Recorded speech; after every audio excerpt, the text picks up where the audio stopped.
নমস্কাৰ এই মুহূৰ্তত লৈ আহিছো বহুকেইটা গুৰুত্বপূৰ্ণ খবৰ এনে ধৰণৰ খবৰসমূহ নিতৌ চাবৰ বাবে আমাৰ এই চেনেলটো সাবস্ক্ৰাইব কৰি দিব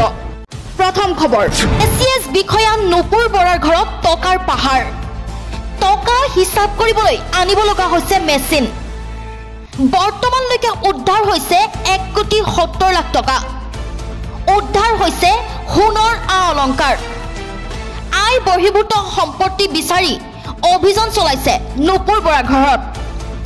যিকোনো মুহূৰ্তত গ্ৰেপ্তাৰ হ'ব পাৰে নুপুৰ বৰা এসিএস বিষয়াগৰাকীৰ ঘৰত পুৱাৰে পৰা চলিছে সিএম ভিজিলেন্সৰ অভিযান 2019 বৰ্ষৰ এসিএস নুপুৰ বৰাৰ বাসগৃহৰ পৰা জব্দ লাখে লাখে টকা আই বহিৰ্ভূত সম্পত্তিৰ গোচৰত চলাইছে অভিযান পুৱাৰে পৰা গোটানগৰ বাসগৃহত চলিছে এই অভিযান বিটিসি নিৰ্বাচনৰ প্ৰাক্ষণত নদীত উটি আহিছে কোটি কোটি টকা নলবাৰীত টকা গণি শেষ কৰিব পৰা নাই বিটিসি নিৰ্বাচনৰ প্ৰাক্ষণত নদীত উটি আহিছে কোটি কোটি টকা নলবাৰীত টকা গণি শেষ কৰিব পৰা নাই নদীত উটি আহিল বস্তাই বস্তাই 500 টকীয়া বান্ডিল গণি শেষ কৰিব নোৱাৰা টকা উদ্ধাৰ হৈছে নলবাৰীত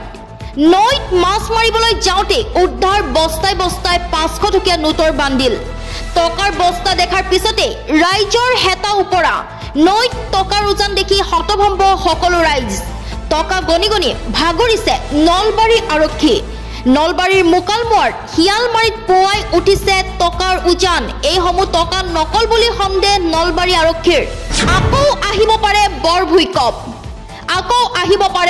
বৰ ভূঁইকঁপ নিশা ৰাজ্যত কেইবাটাও আফটাৰ শক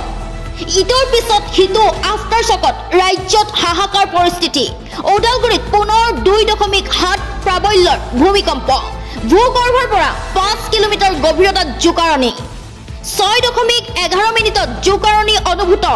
শোণিতপুৰত 2.9 প্ৰাবল্যৰ ভূমিকম্প ভূগৰ্ভৰ পৰা 5 কিলোমিটাৰ গভীৰতাত জোকাৰণি অনুভূত সময় 5:21 জোকাৰণি অনুভূত হৈছিল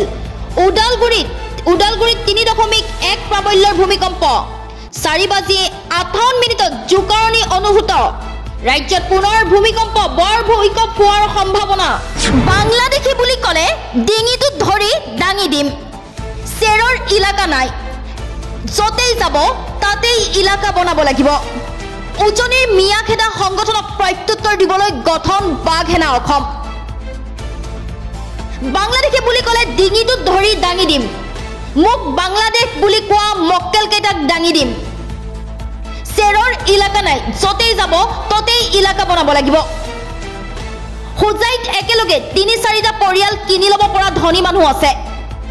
আমি কিয় তলপৰি অপমান সহ্য কৰি থাকিম বাঘেনা অসম গঠন অনুষ্ঠানত ইউনুস তামুলীৰ মন্তব্য উজনিৰ মিয়াখেদা সংগঠনক প্ৰত্যুত্তৰ দিবলৈ গঠন বাঘেনা অসম উজনি অসমবাসীলৈ সাৱধান বাণী খবৰ নিদিয়াকৈ নিপকৈ এৰিছে পানী ধনশিৰি আৰু দয়াং গেলাবিলৰ সংসাৰী ৰূপ উজনি অসমবাসীলৈ সাৱধান বাণী খবৰ নিদিয়াকৈ নিপকৈ এৰিছে পানী ধনশিৰি আৰু দয়াং গেলাবিলৰ সংসাৰী ৰূপ হুৰাহুৰে বৃদ্ধি পাইছে ধনশিৰি আৰু দয়াং গেলাবিলৰ পানী যিকোনো মুহূৰ্তত জলমগ্ন হ'ব পাৰে উজনি অসমৰ কেইবাটাও প্ৰান্ত জৰুৰীকালীন পৰিস্থিতিৰ বাবে মুকলি হেল্পলাইন নম্বৰ উজনি অসমত ভয়াৱহ বান পৰিস্থিতি গোলাঘাট জিলা প্ৰশাসনৰ ফালৰ পৰা মুকলি কৰা হৈছে হেল্পলাইন নম্বৰ